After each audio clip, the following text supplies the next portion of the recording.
Hi hello everyone, welcome to We Learn channel. இப்போ நம்ம பார்க்க போகிறது என்னன்னு பார்த்தீங்கன்னா சோஷியல், அதாவது 10th சோஷியலோட எக்கனாமிக் கொஸ்டின்ஸ், அதாவது 5 மார்க் கொஸ்டின்ஸை மட்டும் பார்க்க போகிறோம். ஏன் நம்ம எக்கனாமிக்ஸில் ஸ்டார்ட் பண்ணுறோன்னு பார்த்தீங்கன்னா 10th நம்மளுக்கு மொத்தம் எப்படி பிரிஞ்சிருக்குன்னு பார்த்தீங்கன்னா மொத்தம் 4 டைப்ஸாக பிரிஞ்சிருக்கு: history, civics, geography, economics. History பார்த்தோம்னா ஹிஸ்ட்ரி வந்து ஒரு பெரிய விஷயம். ஏன்னா வந்து கிட்டத்தட்ட ஒரு 10 லெசன் இருக்குது. 10 லெசன் நம்மளால ஃபுல்லாக எக்ஸாம் டைமில் படிக்க முடியுமான்றது வந்து புதுசாக ஸ்டார்ட் பண்ணவங்களுக்கு ரொம்ப கஷ்டமான விஷயம். அண்ட் தென் வந்து கம்பேரிட்டிவ்லி நம்ம ஹிஸ்ட்ரி, சிவிக்ஸ், ஜியாகிரஃபியை கம்பேர் பண்ணும்போது எக்கனாமிக்ஸ் ஈஸி. ஸோ நம்ம சோஷியலில் எக்கனாமிக்ஸை ஸ்டார்ட் பண்ணோம்னா நம்மளுக்கு ஒரு கிளாரிட்டி கிடைக்கும் படிக்கிறதுக்கு, அதாவது இன்ட்ரெஸ்ட் கிடைக்கும். அதனால தான் நம்ம இப்போ எக்கனாமிக்ஸை ஸ்டார்ட் பண்ணுறோம். எக்கனாமிக்ஸ் கண்டிப்பாக ரொம்ப முக்கியமான சப்ஜெக்ட். ஏன்னா வந்து பார்த்தீங்கன்னா வந்து நெக்ஸ்ட் அக்கௌண்ட்ஸ் குரூப் எடுக்கிறவங்களுக்கும் அது கண்டினியூ ஆகும். அதை மட்டும் இல்லாமல் சோஷியல்லே ஈஸியான டாபிக் எதுன்னு பார்த்தீங்கன்னா எக்கனாமிக்ஸ் தான். ஸோ யாரும் எக்கனாமிக்ஸை ஸ்கிப் பண்ணுன்ற ஐடியாவை மட்டும் விடவே வச்சிருக்காதீங்க. எக்கனாமிக்ஸை ஸ்கிப் பண்ணிங்கன்னா 10th எக்ஸாம் ரொம்ப கஷ்டமாக போயிடும். அதுவும் சோஷியலில் நீங்கள் கண்டிப்பாக மார்க் லூஸ் பண்ணுறதுக்கான காரணம் எக்கனாமிக்ஸாக போயிடும். ஸோ எக்கனாமிக்ஸை யாரும் ஸ்கிப் பண்ணுற ஐடியாவுக்கு போகாதீங்க. எக்கனாமிக்ஸ் கண்டிப்பாக முக்கியம். ஸோ இந்த வீடியோவை ஃபுல்லாக பாருங்கள். எக்கனாமிக்ஸ் 5 மார்க்கை தூக்குறோம். சரி, ஓகே. எக்கனாமிக் 5 மார்க்ல நம்மளோட ஃபர்ஸ்ட் கொஸ்டின் என்ன இருக்குன்னு பார்த்தீங்கன்னா, right the challenges of globalization. சரி, ஓகே. குளோபலைசேஷன்னா ஃபர்ஸ்ட் என்ன? குளோபலைசேஷன்னா என்னன்னு பார்த்தீங்கன்னா, இங்க நான் இந்த பிக்சர்ல கொடுத்துருக்கேன் பாருங்க. என்ன இருக்கு இந்த பிக்சரை பார்க்கும்போது? பொருளை ஒரு இடத்துல ரெடியாக வர பொருளை ஆல் ஓவர் வேர்ல்டுக்கே நம்ம வந்து மாற்ற முடியாது. அதாவது வந்து இப்போ இந்தியாவில் தயாரிக்கிற பொருளை அமெரிக்காவில் போய் விற்க முடியும், அமெரிக்காவில் தயாரிக்கிற பொருளை ஜப்பானில் போய் விற்க முடியும், ஜப்பானில் தயாரிக்கிற பொருளை ஆஸ்திரேலியாவில் போய் விற்க முடியும். அதாவது ஒரு இடத்துல இருந்து இன்னொரு இடத்துக்கு பொருள்களை விற்கிறதுக்கோ இல்லை ஒரு இடத்துல இருந்து இன்னொரு இடத்த மாற்றி அனுப்புறதோ, அதாவது இங்கே தயார் பண்ணுற பொருள் அங்கே இருக்கவங்களாலையும் எடுத்துக்க முடியும். இங்கே நம்ம என்ன சாப்பிட்றோமோ அதுவும் அவங்களாலையும் அங்கே இருக்கிற பொருளை சாப்பிட முடியும். அதுதான் குளோபலைசேஷன். அப்போ அந்த குளோபலைசேஷன் ஆகுறதுனால என்னென்ன பிரச்சனைகள் வருது, அதுதான் சேலஞ்சஸ். அப்போ right the challenges of globalization. அப்போ நம்மளோட கீவேர்டு என்ன? குளோபலைசேஷன்னா என்ன நம்மளுக்கு தெரியும், சேலஞ்சஸ்ன்னு சொல்றாங்க. அப்போ என்னென்ன சேலஞ்சஸ் இருக்குன்றத இந்த பாயிண்ட்ஸ்ல பார்ப்போம். நம்மளுக்கு மொத்தம் எத்தனை இருக்கு பாயிண்ட்ஸ் இருக்குன்னு பார்த்தீங்கன்னா 1 2 3 4 5 6 7 மொத்தமாக 7 பாயிண்ட்ஸ் படிச்சாலே நம்மளோட ஃபர்ஸ்ட் 5 மார்க் எக்கனாமிக்ஸ்ல கம்ப்ளீட் ஆயிடும். ஸோ ஃபர்ஸ்ட் பாயிண்ட் என்ன இருக்குன்னு பார்க்கலாம். It leads to instability in the developing world. It என்ன? குளோபலைசேஷன். அதாவது இட் இந்த இடத்துல என்ன சொல்றோம்னா குளோபலைசேஷன் சொல்றோம். Globalization leads to instability in the developing world. இப்போ டெவலப்பிங் வேர்ல்ட்னா வளர்ந்து வரும் வேர்ல்டுல இன்ஸ்டெபிலிட்டி, அதாவது வந்து சரியான ஒரு பொருள் கிடைக்காது, அதாவது தரம் குறையும். அதாவது ஒரு இடத்துல இருக்க பொருள் இன்னொரு இடத்துக்கு நம்மளால போய் வாங்கும் போது அதோட தரம் வந்து ஒரே மாதிரி இருக்கும் நம்மளால சொல்ல முடியாது. அதுக்காக தான் இன்ஸ்டெபிலிட்டின்ற வார்த்தையை கொடுத்துருக்காங்க. ஸோ இந்த ஃபர்ஸ்ட் லைன்ல நம்ம கவனிக்க வேண்டியது இந்த இன்ஸ்டெபிலிட்டின்ற வேர்டு. இது தெரிஞ்சதுன்னா நம்மளோட ஃபர்ஸ்ட் பாயிண்ட் கவர் ஆயிடுச்சு. திரும்ப ஒரு வாட்டி சொல்றேன். ஃபர்ஸ்ட் பாயிண்ட் என்னன்னு பார்த்தீங்கன்னா, it leads to instability in the developing world. அதாவது globalisation leads to instability in the developing world. Second point பார்க்கலாம். It leads to global imbalance. It leads to global இன்பேலன்ஸ்னு என்ன சொல்றாங்கன்னு பார்த்தீங்கன்னா வந்து இப்போ நம்ம ஒரு இடத்துல இருக்கோம், இன்னொரு இடத்துல அதே பொருள் கிடைக்கும் போது இப்போ அந்த காலத்துலலாம் பார்த்தீங்கன்னா அந்தந்த பொருள் அந்தந்த நாட்டில் தான் விளையும். இப்போ நம்ம ஒரு இடத்துல இருந்து இன்னொரு இடத்துக்கு அனுப்பும் போது குளோபல் லெவல்ல ஒரு இன்பேலன்ஸ் கிடைக்கும். இன்பேலன்ஸ்னா ஒரு ஏற்றத்தாழ்வு. அதை தான் வந்து சொல்றாங்க it leads to global imbalance. Globalization leads to global imbalance. இப்போ ஃபர்ஸ்ட் பாயிண்ட் பார்த்தாச்சு, செகண்ட் பாயிண்ட் பார்த்தாச்சு. தேர்ட் பாயிண்ட் என்னன்னு பார்க்கலாம். It has led to environmental degradation. Environmental degradation என்னன்னு பார்த்தீங்கன்னா அழிவு. அதாவது இப்போ நிறைய பொருளை ஒரு இடத்துல இருந்து இன்னொரு இடத்துக்கு ஏற்றுமதி பண்ணும்போது, அதாவது ஒரு இடத்துல இருந்து இன்னொரு இடத்துக்கு அனுப்பும் போது நம்மளோட பொருள், அதாவது அக்ரிகல்ச்சர் எல்லாமே வந்து என்விரான்மெண்டல் சைடில் எல்லாமே அழிவாகுன்றாங்க. இப்போ வந்து ஒரு மலையை வந்து உடைக்கிறது, காட்டை அழிக்கிறது, இதெல்லாம் தான் டீக்ரடேஷன். ஸோ குளோபலைசேஷன் நிறைய பொருளை ஒரு இடத்துல இருந்து இன்னொரு இடத்துக்கு அனுப்பும் போது என்விரான்மெண்ட் என்ன ஆகுதுன்னு பார்த்தீங்கன்னா டிகிரேட் ஆகுது, அதாவது அழியுது. இப்போ fourth point, it outlet to increase child labour and slavery. Child labour and ஸ்லேவரினா என்னன்னு பார்த்தீங்கன்னா வந்து சின்ன வயசு பசங்க, அதாவது உங்களை மாதிரி பசங்க வந்து வேலைக்கு போறது பேர் தான் சைல்ட் லேபர்னு சொல்லுவாங்க. அவங்க இதனால அதிகமாவாங்கன்னு சொல்லுவாங்க. அதாவது இப்போ ஒரு இடத்துல இருந்து இன்னொரு இடத்துக்கு எக்கச்சக்கமான பொருளை வந்து நம்ம சென்ட் பண்ணும் போது சைல்ட் லேபர் நிறைய உருவாவாங்க. இதனால ஸ்லேவரி, அதாவது வந்து நிறைய படங்கள்லாம் பார்த்தீங்கன்னா வந்து இந்த கூலி தொழிலாளிகள் அதிகமாவாங்க, அவங்களுக்கு சரியான சம்பளம் கிடைக்காது, அவங்கள வந்து ஒரு இடத்துல அடைச்சி வச்சு வேலை வாங்குவாங்களே அந்த மாதிரி ஆட்கள் அதிகமாக வாங்குவாங்க தான் ஸ்லேவரிஸ். அடுத்து consuming junk food causes ill health and spread of diseases. Junk ஃபுட்ஸ்க்கு எக்ஸாம்பிள் நான் என்ன சொல்லலாம்னா வந்து பார்த்தீங்கன்னா சிப்ஸ், ஸ்நாக்ஸு, அதுக்கப்புறம் நீங்கள் சாப்பிட்ற ஃப்ரைட் ரைஸ், அது எல்லாமே வந்து ஜங்க் ஃபுட்ஸில் தான் வருது. அது மட்டும் இல்லாமல் இதனால் என்ன ஆகும்னு பார்த்தீங்கன்னா நம்மளுக்கு உடம்பு சரியில்லாமல் போகும், டிசீசஸும் நிறைய ஸ்ப்ரெட் ஆகும். நம்மளுக்கு தெரியாத டிசீஸ் தான் 2-3 வருஷத்துக்கு முன்னாடிலாம் பெரிய பெரிய கொரோனா வைரஸ் மாதிரி டிசீசஸ்லாம் இருந்ததில்ல. இது எல்லாமே குளோபலைசேஷனால் தான் ஆகுதுன்னு சொல்கிறாங்க. ஸோ ஃபர்ஸ்ட் பாயிண்ட் முடிச்சாச்சு, செகண்ட் பாயிண்ட் முடிச்சாச்சு, தேர்டு, ஃபோர்த்து, ஃபிஃப்த்து 5 பாயிண்ட் இப்போ கவர் பண்ணிட்டோம். 6th பாயிண்ட் என்னன்னு பார்த்தீங்கன்னா இன்க்ரீஸ்ட் குளோபல் காம்படிஷன். இதனால என்ன ஆகும்னு பார்த்தீங்கன்னா இப்போ இந்தியாவில் நம்ம ஒரு கம்பெனியில் ஒரு பொருள் தயாரிக்கிறாங்கன்னு வச்சுக்கலாம். அப்போ இந்தியாவில் ஒரு பொருள் ஆல்ரெடி இருக்கு. இப்போ அமெரிக்காலேருந்து ஒரு பொருள் வருதுன்னு வச்சுக்கலாம். அப்போ காம்படிஷன் ஆகுது, ஒருத்தருக்கு காம்படிஷன் ஆகுறதுனால அந்த பொருளோட தன்மை குறையறதுக்கான சான்சஸ் இருக்கு. அவர் இதை விட தன்மை கம்மியாக கொடுக்கும்போது இவர் அந்த பொருளே வாங்குறாங்க, நம்மகிட்ட பொருள் வாங்க விடலாம்னு சொல்லி அந்த பொருளோட குவாலிட்டியும் குறைக்கிறது சான்சஸ் இருக்கு. இதனால வந்து குளோபல் லெவலில் காம்படிஷன் அதிகமாகுது. லாஸ்ட் பாயிண்ட் என்னன்னு பார்த்தீங்கன்னா benefits extend to all countries that will not happen automatically. இதனால என்ன ஆகுதுன்னு பார்த்தீங்கன்னா எல்லா கண்ட்ரீஸ்க்குமே பெனிஃபிட் வந்து கிடைக்குமான்னு பார்த்தீங்கன்னா கிடைக்காது. இவங்க ஏதாவது ஸ்டெப் எடுத்தால் மட்டும்தான் அந்தந்த கண்ட்ரீஸ்க்கு போகும். இல்லைனா டெவலப் ஆகிற கண்ட்ரி தான் டெவலப் ஆகிட்டு இருப்பாங்க, கஷ்டப்படுற நாடுகள் கஷ்டப்பட்டுட்டே தான் இருக்கும். ஸோ ஃபர்ஸ்ட் பாயிண்ட்ல என்ன பார்த்தோம்னா இன்ஸ்டெபிலிட்டி வார்த்தையை பார்த்தோம். செகண்ட் பாயிண்ட்ல பார்த்தீங்கன்னா இன்பேலன்ஸ் பார்த்தோம். தேர்ட்ல டிகிரடேஷன் பார்த்தோம். ஃபோர்த்தில் சைல்ட் லேபர் அண்ட் ஸ்லேவரி பார்த்தோம்.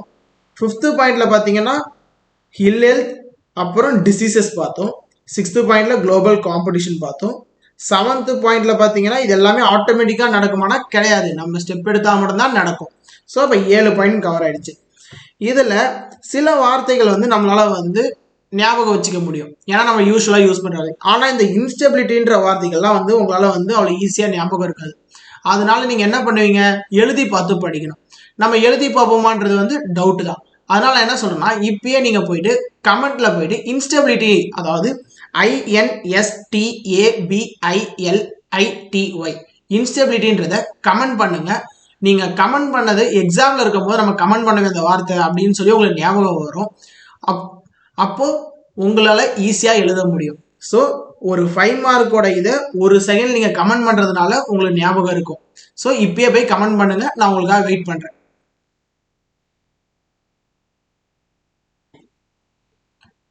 ஓகே, கமெண்ட் பண்ணிட்டீங்கன்னு நம்புறேன். சரி, ஓகே, நம்ம செகண்ட் கொஸ்டின் போலாமா?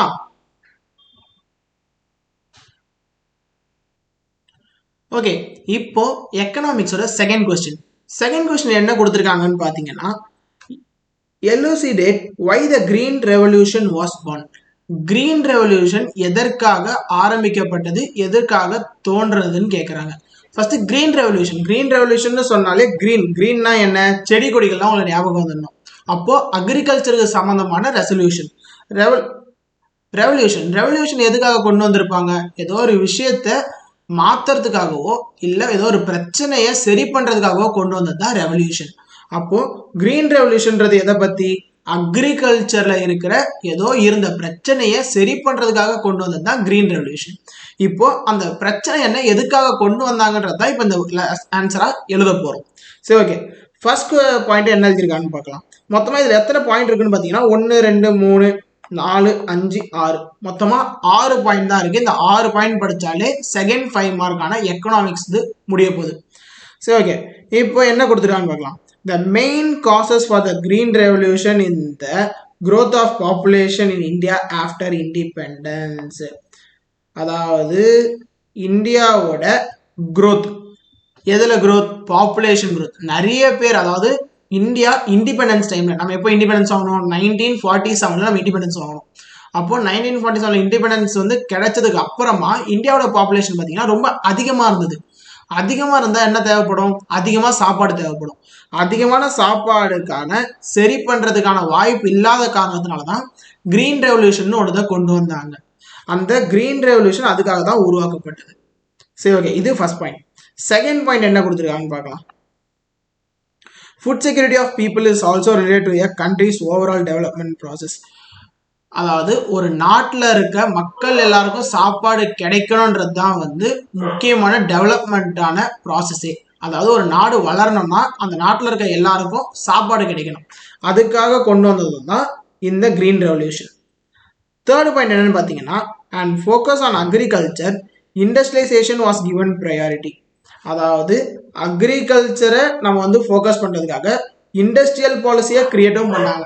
அதாவது கிரீன் ரெவல்யூஷனில் என்னென்ன பண்ணியிருப்பாங்கன்னு பார்த்தீங்கன்னா, ஃபெர்டிலைசர்ஸ், அதாவது வந்து இயற்கை உரம், அதுக்கப்புறம் வந்து நிறைய மிஷினரிஸ் கொண்டு வந்தாங்க. இரிகேஷன் ஃபெசிலிட்டிஸ்னா தண்ணி பாசறதுக்கான மோட்டார் வசதிகள், அதெல்லாம் வந்து இண்டஸ்ட்ரியல்ஸ் மூலமாக கிரியேட் பண்ணாங்க.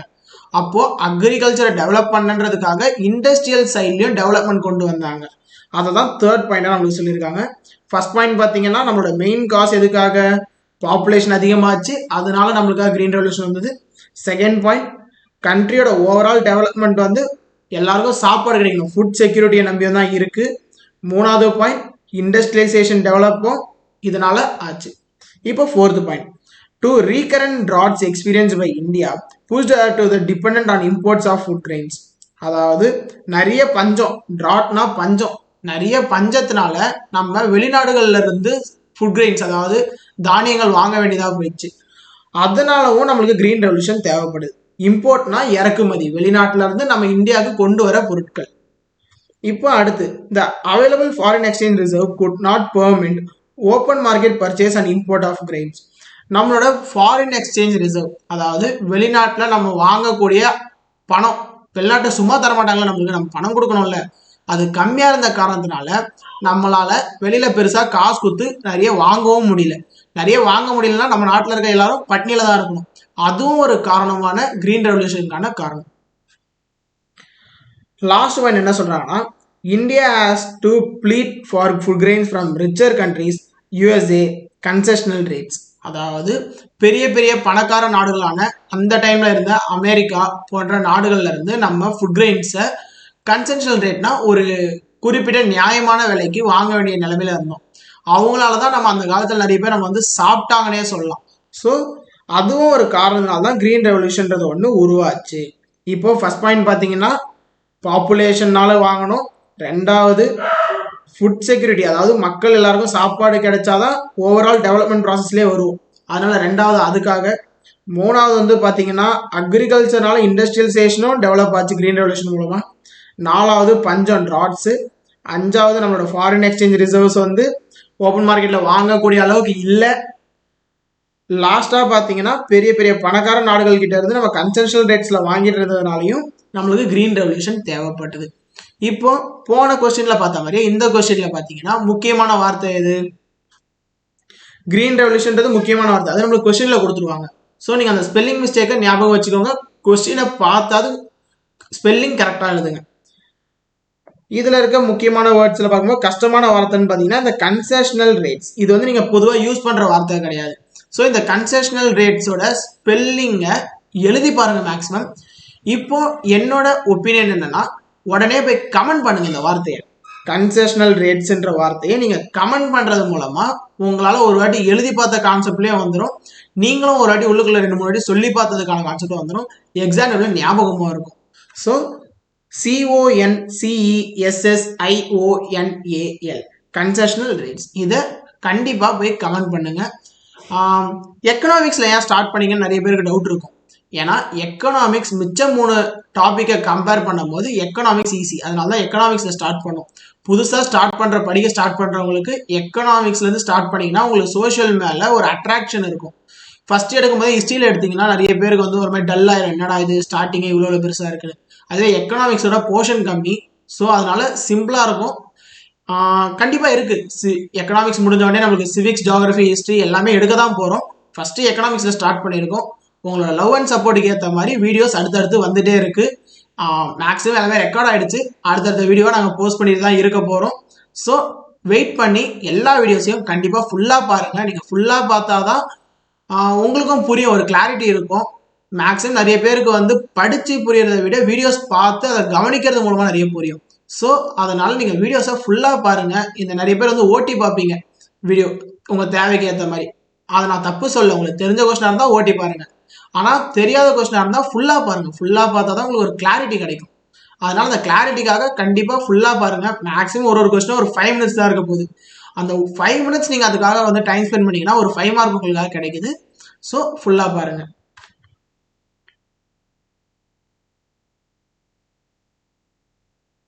ஓகே, தேர்ட் கொஸ்டின் என்ன கொடுத்துருக்காங்கன்னு பார்த்தீங்கன்னா, explain some direct and indirect taxes. இதுதான் நம்மளோட question. Explain some direct and indirect taxes.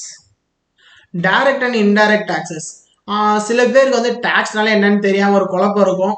Direct and indirect டாக்ஸ்னா என்ன, இது இன்னும் கொஞ்சம் ரொம்ப குழப்பமா இருக்கே அப்படின்ற ஒரு ஐடியா இருக்கும். டாக்ஸ்னா ஃபர்ஸ்ட் என்னன்னு பார்த்தீங்கன்னா, கவர்மெண்ட்டுக்கு நம்ம சம்பாதிக்கிறது மூலமா கட்டுறது தான் வந்து டாக்ஸ். சம்பாதிக்கிறது மட்டும் இல்லை, நம்ம ஒரு பொருள் வாங்கும் போதும் நம்ம அதுக்காக டாக்ஸ் கட்டுவோம். நிறைய பொருள் வாங்கும் போது டாக்ஸ் கட்டுவீங்க. நீங்க வாங்குற கடையில போய் வாங்குற எல்லா பொருளுக்குமே நீங்க உங்க கண்ணுக்கு தெரியாம டாக்ஸ் கட்டிட்டு தான் இருக்கீங்க. ஸோ டாக்ஸ்ன்றது எல்லாருமே பே பண்றோம். நீங்க ஒரு 10 ரூபா பிஸ்கெட் வாங்குறதுல இருந்து 5 ரூபா சாக்லேட் வாங்குறதுல இருந்து 1 கோடி ரூபா கொடுத்து கார் வாங்குற வரைக்குமே டாக்ஸ் கட்டுறீங்க. பெரிய பெரிய அமௌண்ட் கட்டி வாங்கும் போது உங்க கண்ணுக்கு தெரியும் எவ்வளவு டாக்ஸ் கட்டுறீங்கன்னு. சின்ன சின்ன பொருள் வாங்கும் போது உங்க கண்ணுக்கு தெரியாமே கட்டிட்டு தான் இருக்கீங்க. எம்ஆர்பிக்குள்ள டாக்ஸ் இன்க்ளூட் தான் கட்டுறீங்க. நீங்களும் டாக்ஸ் பேயர் தான். சரி, ஓகே. இப்போ இதுல டைரக்ட் டாக்ஸ்னா என்ன, இன்டைரக்ட் டாக்ஸ்னா என்னன்றது ஒரு குழப்பம் இருக்கும். First direct tax. டைரக்ட் டாக்ஸ்னா என்னன்னு பாத்தீங்கன்னா, நீங்க கவர்மெண்ட்டுக்கு பே பண்றது தான் டைரக்ட் டாக்ஸ். இன்டைரக்ட் டாக்ஸ்னா உங்களுக்கே தெரியாம நீங்க வாங்குற பொருள் மூலமா நீங்க கட்டுற டாக்ஸ் பேர் தான் இன்டைரக்ட் டாக்ஸ்.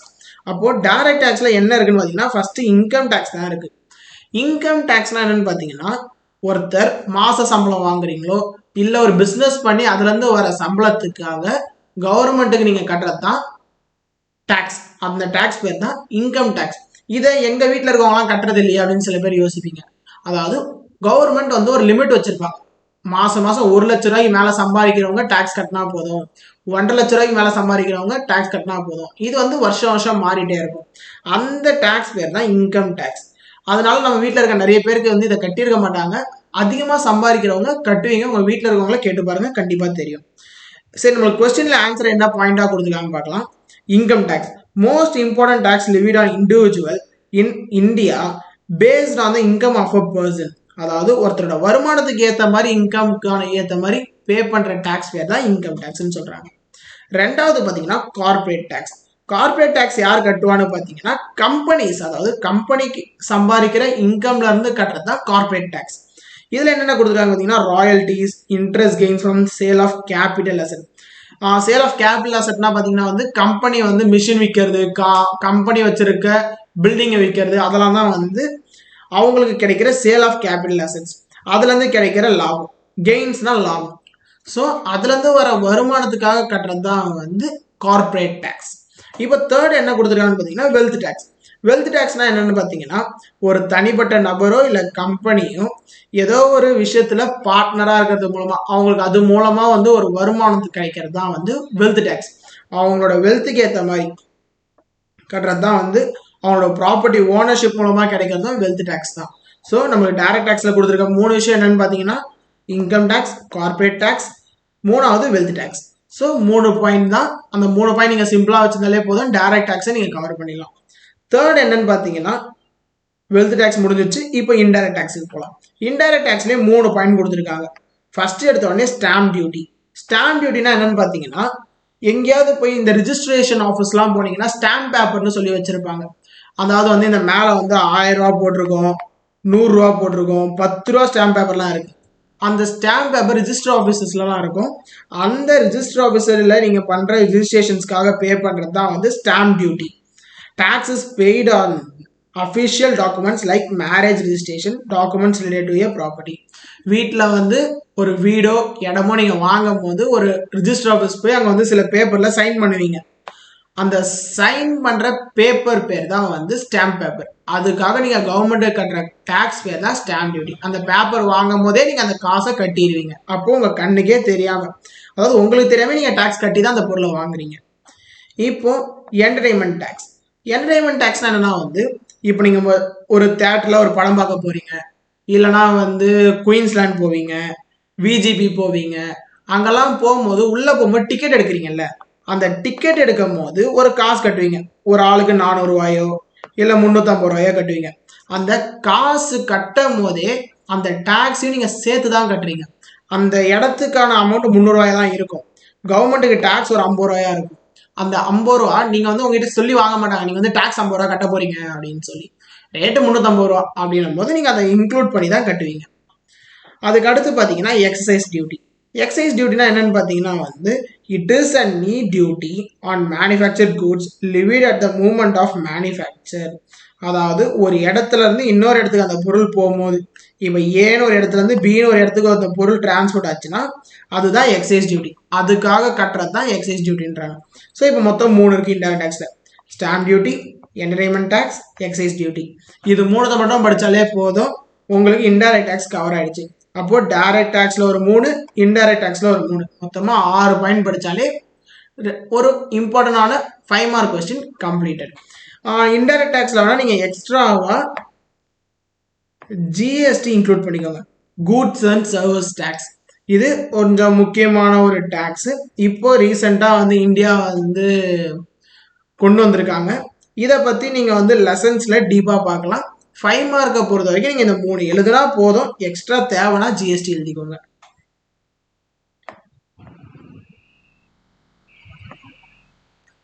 சரி, ஓகே, நெக்ஸ்ட் கொஸ்டின் பார்க்கலாமா?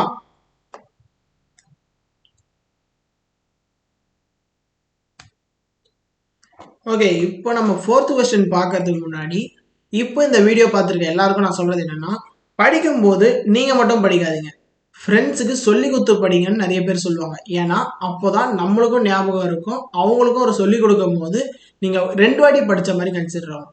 இந்த வீடியோவை உங்க ஃப்ரெண்ட்ஸுக்கும் ஷேர் பண்ணுங்க. நீங்க ஷேர் பண்றது மூலமா அவங்களும் படிக்க முடியும். அவங்க படிக்கிறது மட்டும் இல்லாம அவங்க இதை படிச்சு அதை படிச்சா அவங்க திரும்ப உங்களை கேட்கும் போது உங்களுக்கும் ஒரு வாட்டி ரிவைஸ் ஆன மாதிரி இருக்கும். அண்ட் தென் எங்களை நாங்கள் கண்டினியூஸாக வீடியோ போடுறதுக்கு இந்த வீடியோஸை நீங்கள் ஷேர் பண்ணுறது மூலமாக எங்களுக்கு அது ஒரு சப்போர்ட்டாக இருக்கும். நாங்கள் இன்னும் கொஞ்சம் கான்ஃபிடென்ட்டாக இன்னும் நிறைய வீடியோஸை நீங்கள் நிறைய பேர் பார்க்குறீங்கன்றதுக்காக போட்டுகிட்டே வருவோம். கண்டிப்பாக லைக் பண்ணுங்கள். அண்ட் தென் வந்து உங்கள் ஃப்ரெண்ட்ஸுக்கு நிறைய பேருக்கு ஷேர் பண்ணுங்கள். உங்கள் கிளாஸ் குரூப் இருக்கும், உங்கள் ஃப்ரெண்ட்ஸ் குரூப் இருக்கும், அதில் ஷேர் பண்ணுங்கள். இந்த மாதிரி நீங்கள் ஷேர் பண்ணும்போது நிறைய பேர் பார்க்க ஆரம்பிப்பாங்க. எங்களுக்கு அது ஒரு பெரிய பூஸ்டாக இருக்கும். அதை தான் நான் சொல்ல வரேன். அப்போதான் எங்களால் நிறைய வீடியோஸை வந்து கண்டினியூஸாக போஸ்ட் பண்ணிகிட்டே இருக்க முடியும். ஒரு எப்படி சொல்கிறது, நம்மளை அப்ரிஷியேட் பண்ணும் போது தானே நம்மளால நிறைய விஷயம் செய்ய முடியும். உங்களையும் வந்து நிறைய பேர் அப்ரிஷியேட் பண்ணுவாங்களே, அந்த மாதிரி ஒரு அப்ரிசியேஷனாக நாங்கள் அதை கன்சிடர் பண்ணுவோம். கமெண்ட் பண்ணுங்கள், வீடியோ எப்படி இருந்தது நீங்கள் கமெண்ட் பண்ணுங்கள். அது மூலமாக நாங்கள் ஏதாவது மிஸ்டேக்ஸ் இருந்தால் நாங்கள் சரி பண்ணிக்கிறோம். கண்டிப்பாக நெக்ஸ்ட் டைமில் அந்த மிஸ்டேக்ஸ் இல்லாமல் நாங்கள் சால்வ் பண்ணிப்போம். இப்போ 4th கொஸ்டின் பார்க்கலாமா? What are the main objectives of the new agriculture policy? Agriculture பாலிசினா என்ன?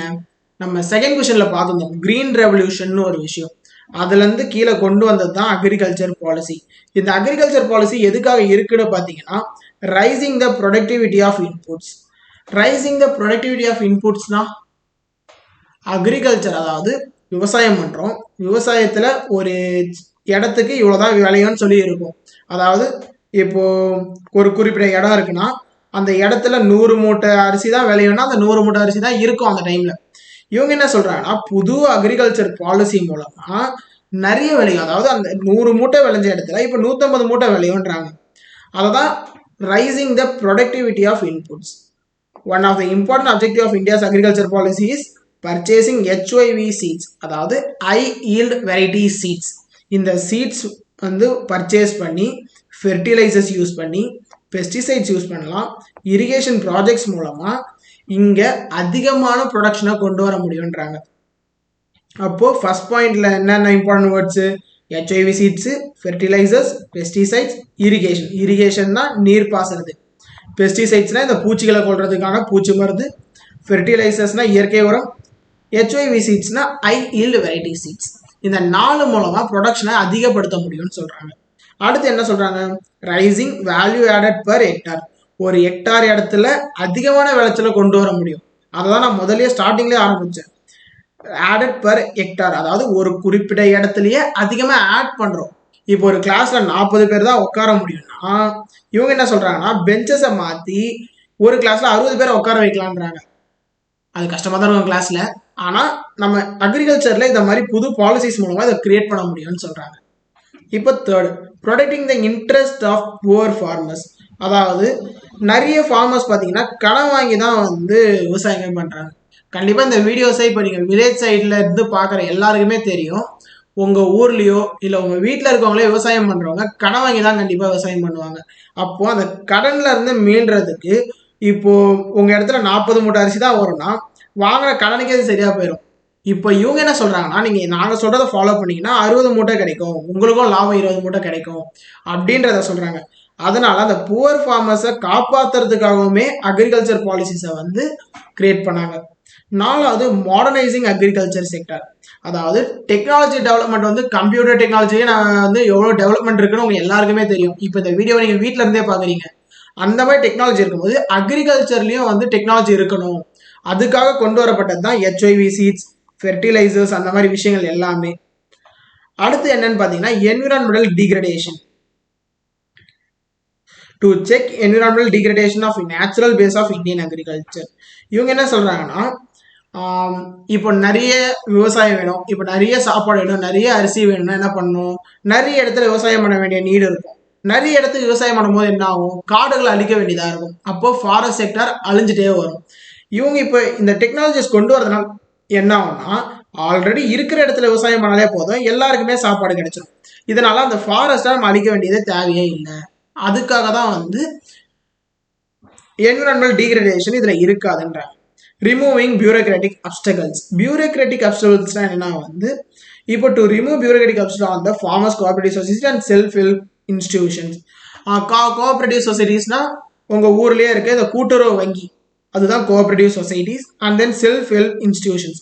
இங்கே நிறைய ரூல்ஸ் அண்ட் ரெகுலேஷன்ஸ் இருந்தது. அந்த ரூல்ஸ் அண்ட் ரெகுலேஷன்ஸ் பாதி பேருக்கு புரியும், பாதி பேருக்கு புரியாது. அந்த மாதிரி பிரச்சனைகள்லாம் ரிமூவ் பண்ணுறதுக்கும் இந்த அக்ரிகல்ச்சர் பாலிசிஸ் ஹெல்ப் ஆச்சு. அப்போ ஃபர்ஸ்ட்ல நம்ம பார்க்கலாமா, ஃபர்ஸ்ட் ப்ரொடக்ஷனை இன்க்ரீஸ் பண்ணுறது போகிறோம். 2வது ஒரு குறிப்பிட்ட இடத்துலையே அதிகமான விவசாயம் பண்ண போகிறோம். 3வது புவர் ஃபார்மர்ஸை காப்பாற்ற போகிறோம். 4வது அக்ரிகல்ச்சர் செக்டரில் மாடர்னைஸ் பண்ணுறோம். அதுக்கு அடுத்து என்விரான்மெண்டல் டிகிரடேஷனை வந்து காப்பாற்ற போகிறோம். லாஸ்ட்டாக பார்த்தீங்கன்னா removing bureaucratic obstacles, rules and ரெகுலேஷன்ஸை ரிமூவ் பண்ண போகிறோம். இது எல்லாத்தையுமே எது மூலமாக நடந்தது, நியூ அக்ரிகல்ச்சர் பாலிசியோட அப்ஜெக்டிவாக இருந்தது.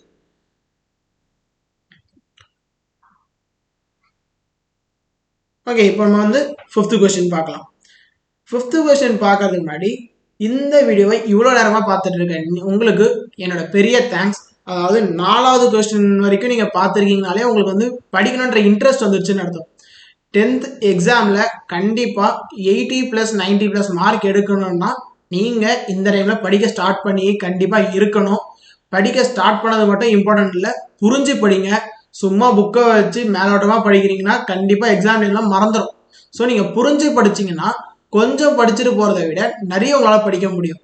அதே மாதிரி ஒரு நாளைக்கு 10 மணி நேரம் 12 மணி நேரம் படிக்கிறது வந்து உங்களோட இன்ட்ரெஸ்ட், அதை பற்றி நான் தப்பு சொல்ல மாட்டேன்.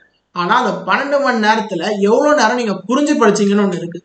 வெறும் மக்கப் பண்ணுறதுனால வந்து எல்லாருக்குமே அது வந்து ஈஸியாக வருது. சில பேருக்கு மக்கப் பண்ணிட்டு போகிறது தான் எக்ஸாமுக்கு சப்போர்ட் ஆகும். ஆனால் அது எல்லாருக்குமே சப்போர்ட் ஆகும்னா கிடையாது. எனக்குலாம் வந்து மக்கப் பண்ணிட்டு போனால் வராது. நான் வந்து புரிஞ்சு தான் படிச்சுட்டு போவேன். ஸோ நீங்கள் புரிஞ்சு படிக்கும் போது உங்களுக்கு டைமும் சேவ் ஆகும், நிறைய டாபிக்ஸ் படிக்க முடியும். கொஞ்ச நேரம் படித்தாலும் நம்ம நிறைய புரிஞ்சுட்டு போவோம். அந்த எக்ஸாம் வரைக்கும் நம்மளுக்கு அது மறக்கவே மறக்காது. எக்ஸாம் முடிஞ்சதுக்கு அப்புறமா அது நம்மளுக்கு மறக்காது. அந்த அளவுக்கு நம்ம புரிஞ்சு போகிறதுனால அது பெனிஃபிட் இருக்குது. ஸோ புரிஞ்சு படிங்க. சில வார்த்தைகள் மனப்பாடம் பண்ணி தான் ஆகும், அதை மனப்பாடம் பண்ணிக்கோங்க, தப்பு இல்லை. இந்த சைட் ஹெட்டிங்ஸ் மனப்பாடம் பண்ணுறது தான் தப்பு இல்லை, ஆனால் அந்த உள்ள இருக்க விஷயத்தையும் நீங்கள் மனப்பாடம் பண்ணுறது தப்பு. ஸோ புரிஞ்சு படிங்க. நம்ம சேனலில் இருக்க எல்லா வீடியோஸுமே உங்களை புரிய வைக்கிறதுக்காக தான் நாங்கள் வந்து எடுத்துருக்கோமே. ஸோ நீங்கள் வீடியோஸ் பார்க்கும்போதே ஜஸ்ட் நீங்கள் திரும்ப வீட்டில் போய் ஒரு வாட்டி புக்கை பார்த்தா போதும். வீட்டில் தான் இருப்பீங்க, புக்கை வந்து ஒரு வாட்டி சும்மா நாங்கள் சொல்லி கொடுத்ததுக்கப்புறம் ஒரு வாட்டி படித்தாலே போதும், உங்களுக்கு எக்ஸாம் வரைக்கும் அது மறக்காது. ஸோ வீடியோஸை ஃபுல்லாக பார்த்துட்டு ஜஸ்ட் ஒரு வாட்டி நீங்கள் படிங்க. இல்லை அது வீடியோ பார்த்துட்டு அப்படியே போய் உங்கள் ஃப்ரெண்டுக்கு சொல்லி கொடுங்க. எக்ஸாமுக்கு போய் நீங்கள் மார்க் நல்லா ஸ்கோர் பண்ணலாம். இப்போ நம்ம 5th கொஸ்டின் பார்ப்போம்.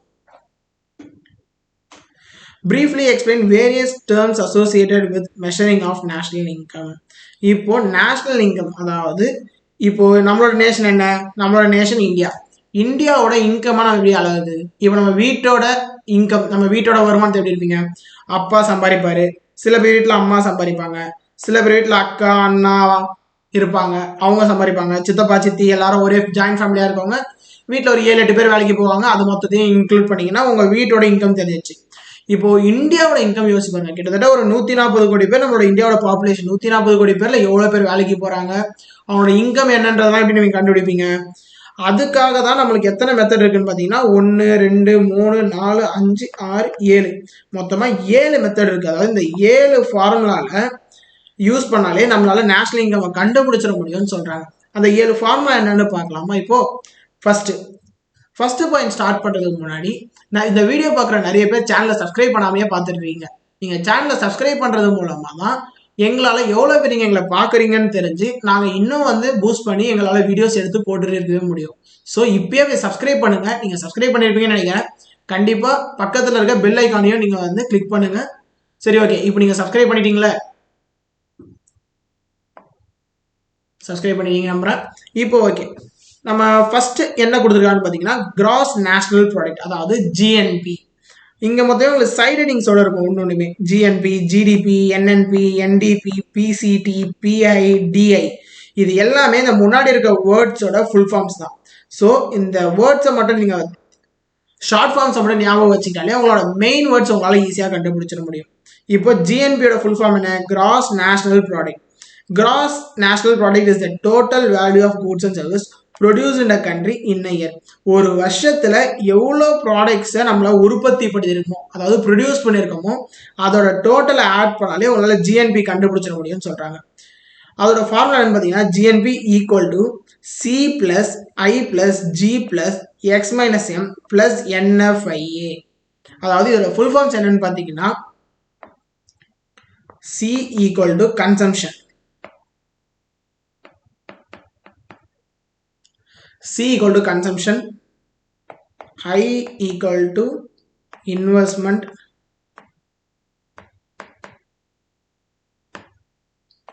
G equal to government, X equal to export, M equal to import, and then NFIA. இது எல்லாத்தையுமே நீங்கள் வந்து ஃபார்முலாவில் சப்ஸ்டியூட் பண்ணிங்கன்னா உங்களுக்கு அந்த ஆன்சர் கிடைச்சிடும். நெக்ஸ்ட் நீங்கள் எக்கனாமிக்ஸ் எடுக்க போகிறவங்க, 11th 12th எடுக்க போகிறவங்க இந்த ஃபார்முலாவில் வேல்யூ சப்ஸ்டியூட் பண்ணி சம்மாக போடுவீங்க. சோஷியலை பொறுத்த வரைக்கும் நம்மளுக்கு இதை வந்து ஜஸ்ட் இந்த ஃபார்முலா தெரிஞ்சால் மட்டும் போதும். நம்ம வந்து மனப்பாடம் பண்ணிட்டு போய் எழுதினா மட்டுமே போதும். GNP equal to C plus I plus G plus X minus M plus NFIA. இதோட ஃபுல் ஃபார்ம்ஸ் நீங்கள் எழுதணுன்ற நீடு இல்லை, ஆனாலும் எழுதினாலும் தப்பு இல்லை, தெரிஞ்சுக்கோங்க. அதுக்காக தான் நான் சொல்லியிருக்கேன். And then GDP. ஜிடிபிக்கு என்ன அர்த்தம்னு பார்த்தீங்கன்னா gross domestic product. Gross domestic product என்னன்னு பார்த்தீங்கன்னா GDP is the total value of goods and product within the geographical boundary of a country in a year. ஒரு குறிப்பிட்ட பவுண்டரி. இப்போ இந்தியாவோட மேப் நீங்கள் பார்த்துருப்பீங்கல்ல, இது இந்தியா மேப் மாதிரி இல்லை, இந்தியா மேப் மாதிரி பார்த்துருப்பீங்களா? இந்தியா மேப் பார்த்துருப்பீங்க எல்லாருமே. இந்தியா மேப்புக்குள்ள நீங்கள் ரெடியாக total value of goods and service எல்லாத்தையுமே இன்க்ளூட் பண்ணுறது தான் ஜிடிபி. அடுத்து பார்த்தீங்கன்னா NNP, net national product.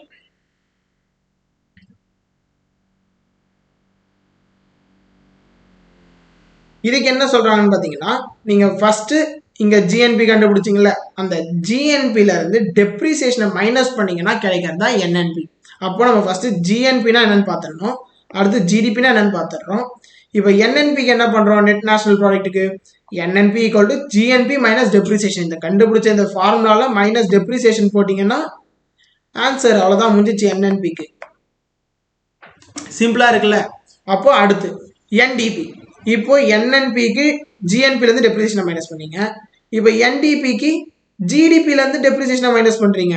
GDP minus depreciation, அவ்வளோதான் சம் வேல்யூவே, முடிஞ்சிச்சு. அடுத்து பிசிஐ. அதுக்கு பிசிஐக்கு என்ன அர்த்தம்? National income divided by population. இந்த கொஸ்டின் வந்து பெர் கேபிட்டா இன்கம்ல நீங்க பார்த்துருப்பீங்க. 2 மார்க்ல இருக்கு. பெர் கேபிட்டா இன்கம் ஃபார்முலாக்கு what is per capita income இருக்கு. அதோட ஆன்சரும் இதோட ஆன்சர் சேம் தான். PCI equal to national income, அதாவது total income divided by population. இப்போ ஒரு பேச்சுக்கு 1400 crores வந்து இந்தியாவோட டோட்டல் இன்கம்னு பார்த்தீங்கன்னா 140 கோடி பேர் டோட்டல் பாப்புலேஷன். இதால டிவைட் பண்ணீங்கன்னா முடிஞ்சிச்சு. ஒருத்தர் எவ்வளோ சம்பாதிக்கிறாங்கன்றத தெரிஞ்சுக்கலாம். அண்ட் தென் பர்சனல் இன்கம், ஒருத்தர் தனிப்பட்ட முறையில் எவ்வளோ நீங்கள் இன்கம் சம்பாதிக்கிறீங்கன்றது தான் பர்சனல் இன்கம். டிஸ்போசல் இன்கம் என்ன சொல்கிறாங்கன்னா DPI equal to personal income minus direct taxes. Direct tax என்னென்ன பார்த்தீங்க? Income tax, corporate tax, and then wealth tax. இது மூணுத்தையும் வந்து பர்சனல் இன்கம்ல இருந்து மைனஸ் பண்ணீங்கன்னா கிடைக்கிறது தான் டிஸ்போசல் இன்கம். அப்போ ஃபர்ஸ்ட் ஜிஎன்பி பார்க்குறோம், கிராஸ் நேஷனல் ப்ராடக்ட். அதோட ஃபார்முலா என்ன? C plus I plus G plus X minus M, net exports. And then வந்து பார்த்தீங்கன்னா பிளஸ் என்எஃப்ஐஏ. இது கூட மைனஸ் டெப்ரிசியேஷன் பண்ணீங்கன்னா உங்களுக்கு என்என்பி கிடைச்சிடும். ஜிடிபி கூட மைனஸ் டெப்ரிசியேஷன் பண்ணீங்கன்னா என்டிபி கிடைச்சிடும். பெர் கேபிட்டா இன்கம்க்கு national income divide by population, personal income, and then லாஸ்டாக டிஸ்போசல் இன்கம்க்கு personal income minus direct tax. இதோட 5th கொஸ்டின் நம்மளுக்கு முடியுது. ஸோ இந்த வீடியோவை இவ்வளோ நேரம் பார்த்ததுக்கு ஹாப்பியாக இருங்க. நான் ரொம்ப ஹாப்பியாக இருக்கேன் இவ்வளோ நீங்கள் பார்த்த எல்லாருக்காகவுமே. ஸோ சப்ஸ்கிரைப் பண்ணிக்கோங்க, கண்டிப்பாக சப்ஸ்கிரைப் பண்ணுங்க. அதை தான் நான் வந்து திரும்ப சொல்லிட்டு இருக்கேன். லைக் பண்ணுங்க, கமெண்ட் பண்ணுங்க. கமெண்ட்ல இந்த ஃபார்முலாவை கமெண்ட் பண்ணுங்க. ஏன்னா இந்த ஃபார்முலா ரொம்ப இம்பார்ட்டன்ட் இந்த கொஸ்டின்ல இந்த ஃபார்முலா நீங்க எழுதினாலே ஒரு 1 to 2 மார்க் கண்டிப்பா கிடைச்சிடும் 5 மார்க்ல. ஸோ மறக்காம இந்த ஃபார்முலாவை கமெண்ட் பண்ணுங்க. ஓகே, நெக்ஸ்ட் கொஸ்டின் பார்ப்போமா?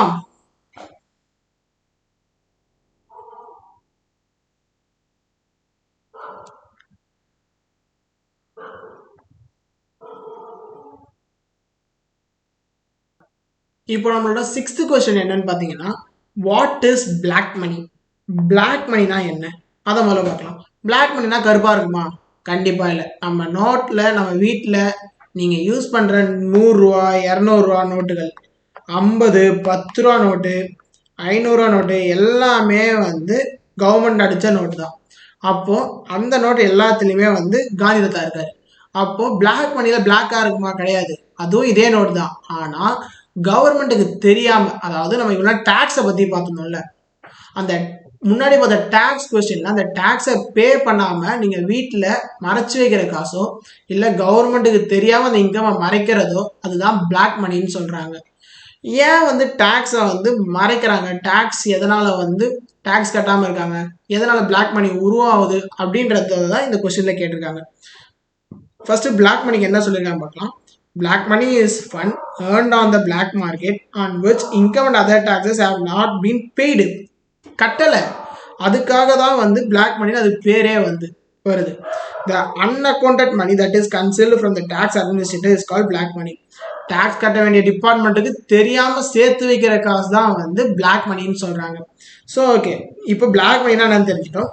காசஸ் ஆஃப் பிளாக் மணி, எந்தனால பிளாக் மணி உருவாகுது? ஷார்டேஜ் ஆஃப் குட்ஸ், அதாவது பொருள்கள் கம்மியா இருக்கு. அதாவது வந்து இந்த பொருள் கம்மியா இருக்குன்னா அதை கவர்மெண்ட்டுக்கு தெரியாம மறைச்சு விற்கிறாங்க. இதுதான் வந்து ரூட் காஸ். இதுதான் மெயின் காரணம் ஆஃப் பிளாக் மணி வந்து உருவாகிறதுக்கான காரணமே. ரெண்டாவது லைசன்சிங் ப்ரொசீடிங்ஸ், அதாவது எந்தெந்த பொருள் விற்கலாம் எந்தெந்த பொருள் விற்கக்கூடாது. கவர்மெண்ட் சில பொருளுக்கு வந்து லைசன்ஸ் கொடுப்பாங்க. அந்த லைசன்ஸ் வாங்குற ப்ராசஸே ரொம்ப பெருசாக இருக்கும். அதை மீறதுக்காக பண்ணிட்டு அந்த காசை மறைக்கிறாங்கல்ல, அதுதான் ஜென்ரேஷன் ஆஃப் பிளாக் மணி. அதாவது புஷ்பா படத்துல சந்தன காட்டெல்லாம் கடத்துவாங்க. நீங்க நிறைய பேர் புஷ்பா படம் பார்த்தவங்களுக்கு தெரிஞ்சிருக்கும். அதுதான் வந்து பிளாக், அதாவது கவர்மெண்ட்டுக்கு தெரியாம அந்த காசுலாம் வருது இல்லை, அதுதான் பிளாக் மணி. இப்போ contribution of the industrial sector, அதாவது இண்டஸ்ட்ரியல் செக்டர், அதாவது இண்டஸ்ட்ரீஸ் மூலமா தான் பிளாக் மணியே மேஜரா வருது. இந்த பெரிய பெரிய இண்டஸ்ட்ரிலாம் நடத்துவாங்க பார்த்துருக்கீங்களா? பெரிய பெரிய இண்டஸ்ட்ரினா சொல்லலாம், இந்த பெரிய பெரிய சக்கரால கார் இண்டஸ்ட்ரீஸ், இவங்க மூலமா தான் பெருசா பிளாக் மணியே உருவாகுதுன்றாங்க. ஸ்மக்லிங், சந்தனக்கட்டை, போலீஸ் வந்து அட்டாக் பண்ணுவாங்க, இவங்க மறைஞ்சு ஓடுவாங்க, அதுதான் ஸ்மக்லிங்ன்றது. அங்கதான் வந்து பிளாக் மணி பெருசா உருவாகுது. டாக்ஸ் ஸ்ட்ரக்சர் என்ன சொல்றாங்கன்னா வந்து டாக்ஸ் அதிகமா இருக்கிறதுனால தான் இவங்க டாக்ஸ் கட்டுறதுக்கு பயப்படுறாங்க.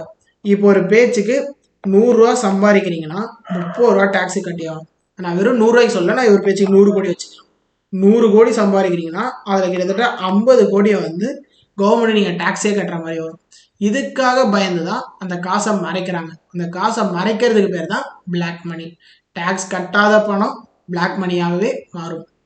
ஸோ பிளாக் மணிக்கான கொஸ்டின் இவ்வளோ தான். சிம்பிளான ஆன்சர். சிம்பிளாக புரிஞ்சுக்கோங்க. ஆன்சரை போய் தெளிவாக எழுதுங்க. மார்க் ஸ்கோர் பண்ணிட்டு வந்துட்டே இருங்க.